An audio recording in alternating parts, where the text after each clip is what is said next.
오늘 새벽 우리에게 주신 하나님의 말씀은 사사기 13장입니다. 제13장.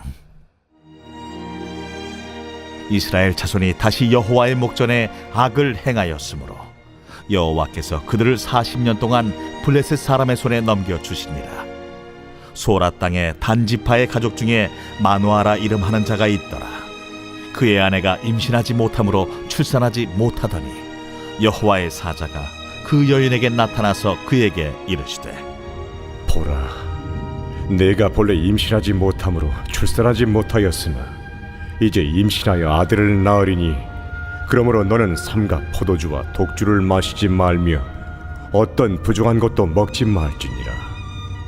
보라, 네가 임신하여 아들을 낳으리니 그의 머리 위에 삭도를 대지 말라. 이 아이는 태에서 나음으로부터 하나님께 바쳐진 나실인이 됨이라. 그가 블레셋 사람의 손에서 이스라엘을 구원하기 시작하리라. 이에 그 여인이 가서 그의 남편에게 말하여 이르되, 하나님의 사람이 내게 오셨는데 그의 모습이 하나님의 사자의 용모 같아서 심히 두려움으로 어디서부터 왔는지를 내가 묻지 못하였고 그도 자기 이름을 내게 이르지 아니하였으며 그가 내게 이르기를, 보라, 내가 임신하여 아들을 낳으리니 이제 포도주와 독주를 마시지 말며 어떤 부정한 것도 먹지 말라.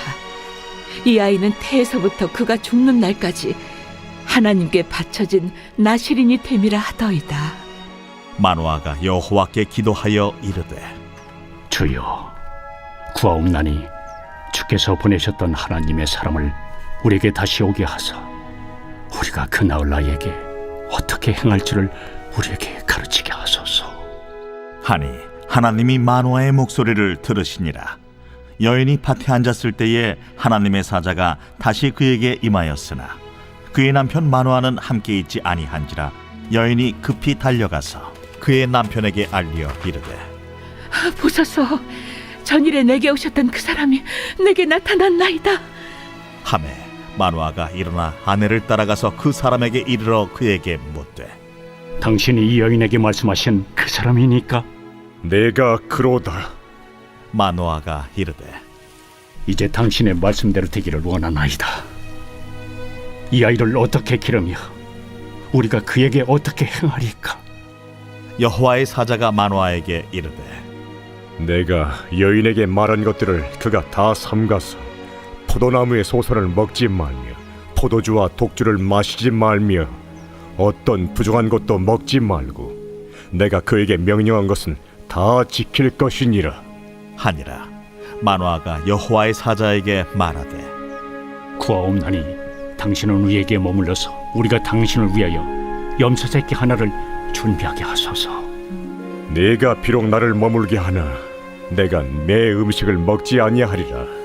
번제를 준비하려거든 마땅히 여호와께 드릴지니라. 하니 이는 그가 여호와의 사자인 줄을 마누아가 알지 못함이었더라. 마누아가 또 여호와의 사자에게 말하되, 당신의 이름이 무엇이니까? 당신의 말씀이 이루어질 때에 우리가 당신을 존귀히 여기리이다. 어찌하여 내 이름을 묻느냐? 내 이름은 기묘자라 하니라.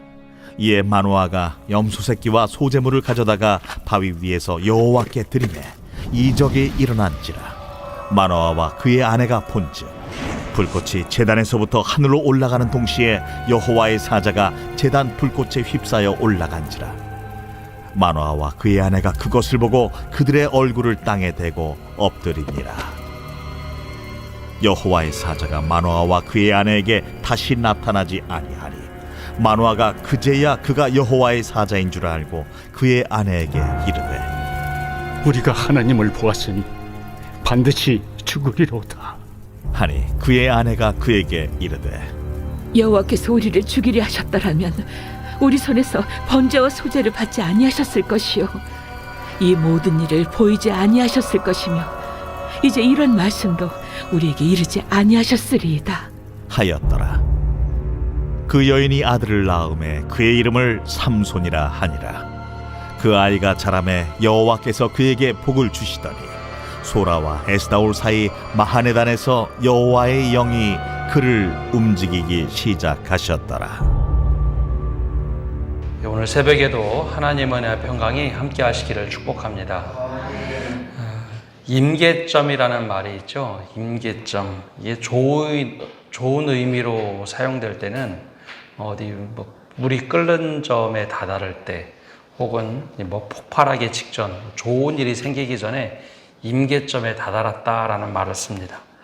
근데 이것이 부정적으로 쓰여질 때는 임계점을 넘지 말아야 한다라는 표현으로 쓰여집니다. 즉, 경제가 나빠질 때 부채나 인플레이션이 특정 수준까지 막 다다르면 임계점에 다다랐다라는 말을 쓰죠. 그거 넘어서면 경제가 급격하게 무너지든지, 아니면 배가 임계점을 넘어선다 그러면 복원력을 상실해서 배가 침몰한다라고 할 때 이런 표현을 씁니다. 근데 영적인 임계점도 있습니다. 이건 부정적으로 쓰여지는 건데요. 영적인 임계점이라고 하는 것은 우리가 죄에 물들어 있다든지 삶에 잘못된 일을 할 때 임계점에 다다랐다라고 하면 신앙이 무너질 때 보통 이런 표현을 씁니다. 우리 사회에서는 이제 경제에서 임계점 얘기를 자주 씁니다. 97년, 98년에 IMF 차관을 받을 때 우리의 경제 임계점이 넘어서자 나라가 부도가 나는 상황이었죠. 그것처럼 영적인 임계점도 있습니다. 근데 이스라엘의 영적인 임계점이 여러 번 찾아오는데 그 중에 하나가 이제 사사 시대입니다. 사사 시대는 본인들이 잘못하는 것을 알지 못하고 각자 소견에 옳은 대로 행하였더라라고 하는 그런 표현들이 계속 나오죠. 마지막에 보면 사사 시대는 각자 소견에 옳은 대로 행하였더라라고 하던 시대였습니다. 각자 옳은 대로 행하다 보니까 하나님의 뜻과는 상관없이 죄로 물들던 시기. 그래서 이게 반복되는 사이클이 진행되는데, 자주 말씀드린 것처럼 하나님께서 은혜를 주셔서 좋은 상황, 그리고 하나님의 은혜의 시대를 부어주시면 그걸 잘 열매를 맺어가서 살면 좋은데, 그런 태평성대가 이루어지면 이스라엘 백성들은 늘 더 많은 것을 가지기 위해서 이방 신들에게 눈을 돌리든지, 혹은 잘못된 신앙의 길을 가죠. 그래서 여호와 앞에서 죄를 범하면 이방 민족을 하나님께서 들어서 때로는 회초리로 때리십니다. 그러면 그 기간이 길기에 하나님께 또 아우성치며 기도를 하죠. 그럼 하나님이 외면하지 않으시고 이 이스라엘 백성에게 사사를 보내셔서 사사를 통해서 다시 나라를 일으키십니다. 그러면 또 이제 태평성대가 오는데, 문제는 이런 반복되는 사이클이 점점점 이 기간은 짧아지고 이방 민족이 수탈하는 시간은 점점점 길어지죠. 나라가 이렇게 기울어져 가는 시간입니다. 근데 이것이 하나님께서 하시는 일과 이스라엘 백성들의 하는 일에는 큰 차이가 있습니다. 이스라엘 백성들은 하나님, 우리를 제발 좀 살려주십시오라고 하는 그 기도를 드리긴 하는데, 이 기간이 어떤 시기냐, 하나님께서 이 나라가 무너지지 않도록 계속 떠받치는 상황입니다. 이방 나라를 들어서 이스라엘 백성들을 치도록 만드시긴 하셨지만, 하나님께서는 이스라엘 백성들의 기도를 들으시고 늘 사사를 보내시는데, 마치 축대 무너지지 않도록 사사 한 사람을 통해서 이스라엘이 영적으로 무너지지 않도록 하나님이 일하시던 시기였죠.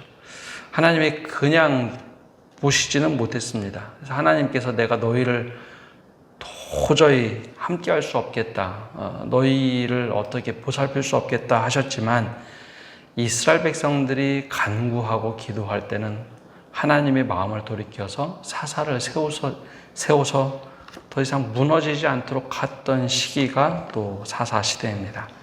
그래서 오늘 말씀을 보면 또 이제 그런 시대가 또 도래하게 됩니다. 1절에 보면 이렇게 시작하죠.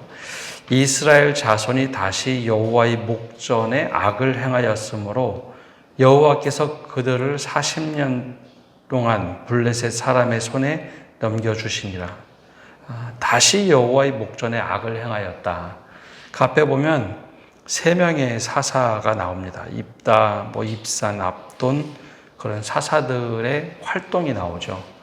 그렇게 하나님께서 계속 사사를 보내셔서 나라가 무너지지 않도록 하셨는데 이스라엘 백성들의 선택은 하나님 앞에서 악을 행하는 것이었습니다. 이게 참 아이러니하죠. 이게 계속해서 하나님이 사사를 보내서 어떤 일을 하시면 그것을 통해서 어떤 영적인 부흥이라든지 정신을 차리고 하면 참 좋을 텐데 그러지 못하고 또 악을 행합니다. 그래서 하나님께서는 이번에 블레셋이라는 아주 강력한 족속이 이스라엘을 쳐들어오는 것을 그냥 묵과하시죠.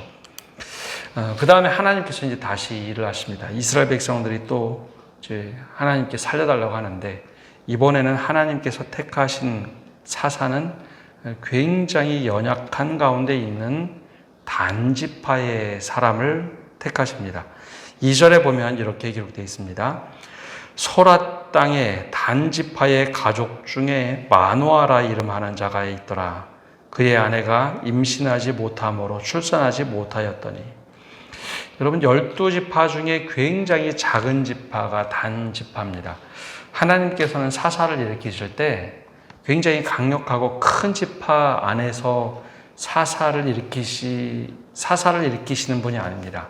하나님께서는 연약한 자를 통해서도 일하시고 또 준비가 되어 있지 않다라고 생각한 사람을 통해서 하나님이 일하시곤 하셨습니다. 그래서 우리가 크고 힘이 세다 그러면은 그곳에서 사사가 계속 나오면 그래 우리가 이렇게 크고 위대하니까 하나님께서 이렇게 쓰시지라고 생각할 텐데 하나님께서는 지파별로 골고루 돌아가시면서 사사를 세우시는데 이번에는 단지파입니다. 굉장히 작은 지파.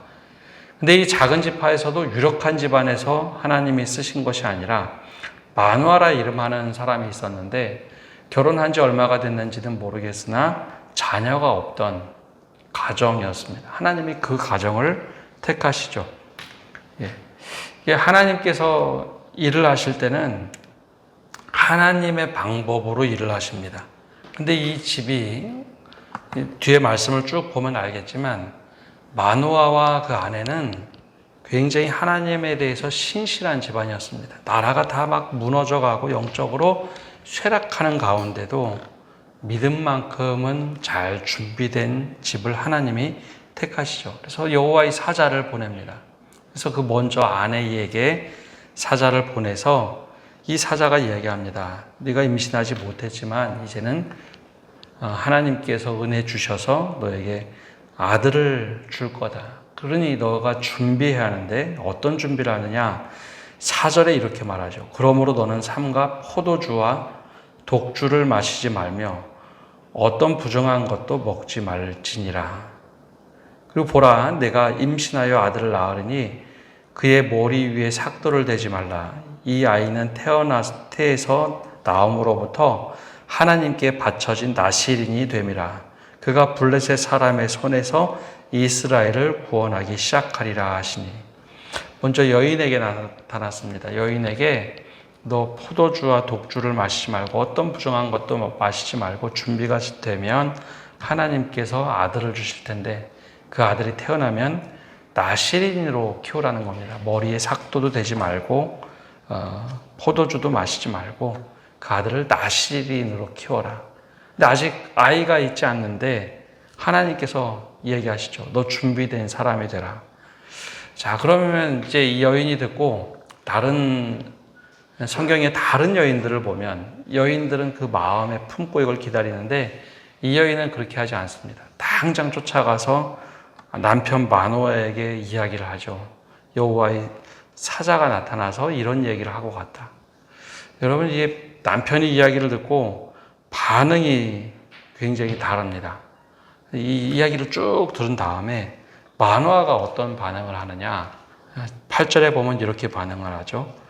마노아가 여호와께 기도하여 이르되 주여 구하옵나니 주께서 보내셨던 하나님의 사람을 우리에게 다시 오게 하사 우리가 그 낳을 아이에게 어떻게 행할지를 우리에게 가르치소서 하니. 이번에 마노아가 이제 그 이야기를 듣고 기도를 합니다. 그리고 나서 하나님께 간절히 기도하면서 하나님 다시 그 여호와의 사자를 보내주셔서 우리가 어떻게 자녀가 태어나면 어떻게 키워야 될지 알려달라고. 이 부부가 굉장히 믿음이 좋았던 사람이었던 것 같습니다. 그래서 하나님께서는 준비시키시는데 부부가 한 방향으로 보도록 하셨죠. 우리가 믿음 생활할 때 믿음의 부부의 경우에는 한 방향을 볼 수 있는 사람들이어야 합니다. 남편 따로 아내 따로 믿음의 색깔도 다르고 믿음의 결단도 다르고 생각이 다르면 갈등을 일으키기가 쉽죠. 물론 이제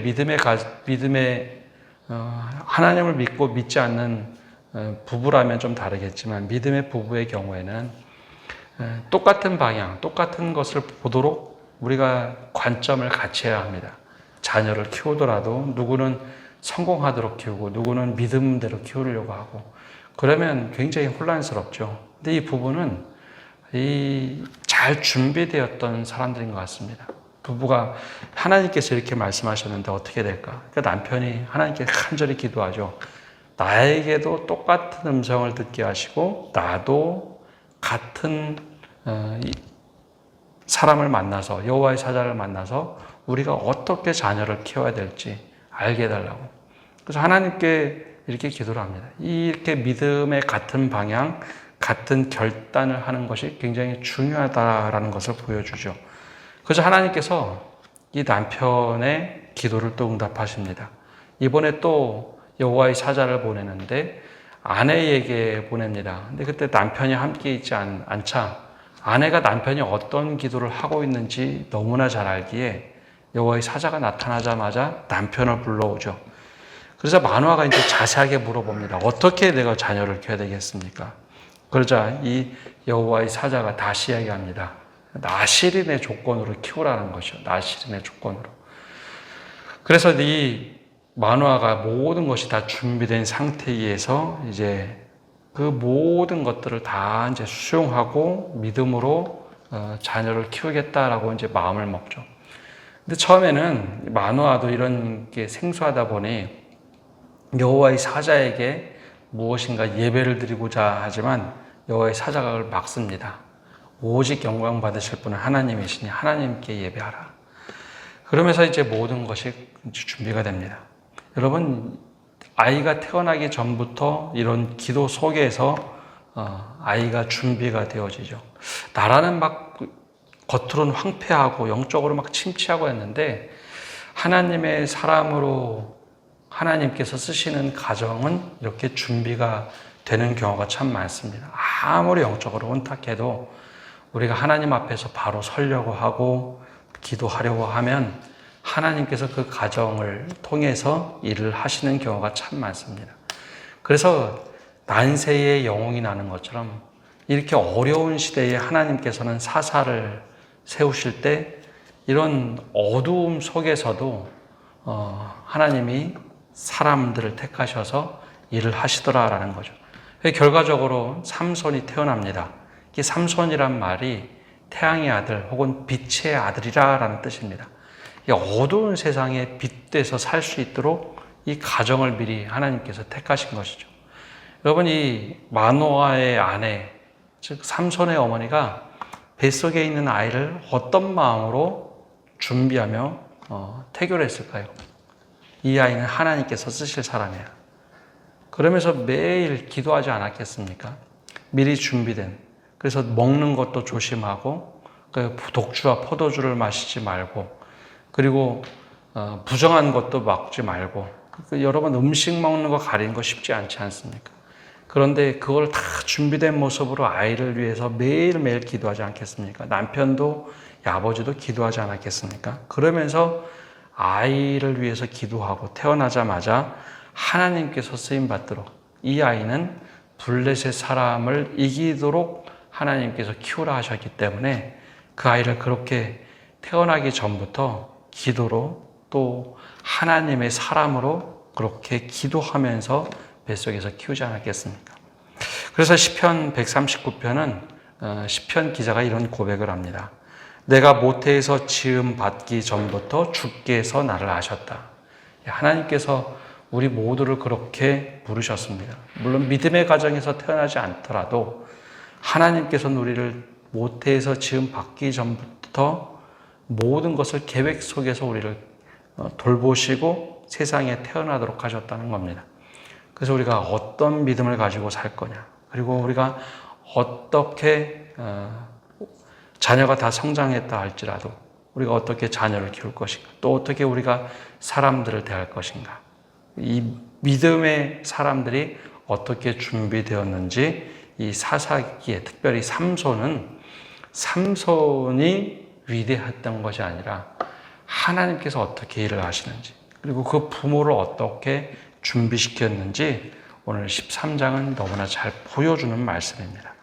우리가 하나님의 사람으로 쓰임 받을 때 하나님께서 우리에게 말씀하신 것이 있다면 그 말씀이 땅에 떨어지지 않도록 잘 붙잡고 열매 맺도록 하는 것, 또 나에게 그런 은혜를 주셨다면, 하나님께서 분명한 비전을 주셨다면, 믿음의 부부라면 그 믿음의 부부가 어떻게 이 열매를 맺도록 할 것인지 동일한 방향을 보고 동일한 믿음을 가지고 열매를 키워가는 것, 이것이 오늘 우리에게 주신 은혜의 말씀입니다. 우리가 오늘 이 말씀을 보고 하나님, 우리가 이 말씀대로 잘 살아가고 또 하나님께서 어떤 비전을 주셨다면 그 비전을 이루기까지 우리가 어떻게 준비해야 될까요?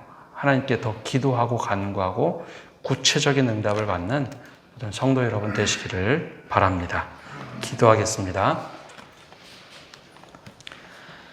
하나님, 영적으로 어둡고 혼탁한 시대에 하나님께서 가장 작은 지파였던 단지파를 택하시고 아직 자녀가 없던 마누아 가정을 택하셔서 하나님께서 그 가정에 아들을 주실 텐데 이 부부가 어떻게 믿음으로 이것을 준비해야 될지 미리 알려주셨던 하나님의 은혜를 봅니다. 세상이 아무리 어두워도 하나님께서 한 사람을 택하시고 한 가정을 택하셔서 무너져가는 시대에 빛되어서 새롭게 이 민족을 갱신시킬 그 한 사람을 택하시는 과정, 우리에게도 동일한 은혜 주셔서 하나님께서 우리에게 어둠 속에서 빛이 될 수 있는 저희가 되도록 준비시켜 주시옵소서. 특별히 믿음의 부부가 있을 때 한 사람이 하나님께 비전을 받는다면 이건 나에게 주신 비전이니까 나만 가지고 있어야지가 아니라 부부가 함께 비전을 공유하고 품고 그 비전을 이루어갈 수 있도록 함께 대화하고 함께 기도하고 하나님께로부터 어떻게 이 비전을 이루어가야 될지 함께 기도하며 같이 응답받고 한 방향을 볼 수 있는 믿음의 가정, 믿음의 부부가 될 수 있도록 은혜 내려 주시옵소서. 그래 이 삼손을 뱃속에서부터 키울 때 늘 기도하고 하나님의 사람으로 키우고 또 태어나서도 하나님께서 원하시는 사람으로 키웠던 이 부부처럼 우리가 믿음의 한 방향을 보고 갈 수 있는 저희가 되도록 은혜 내려 주시옵소서. 더 나아가서 이 어두운 시대에 한 사람을 택하실 때 바로 그 사람이 우리가 되게 하시고 이 말씀과 비전이 땅에 떨어지지 않고 열매 맺도록 우리가 잘 준비되어서 하나님의 사람으로 쓰임받게 하여 주옵소서. 모든 말씀 예수님의 이름으로 기도합니다. 아멘.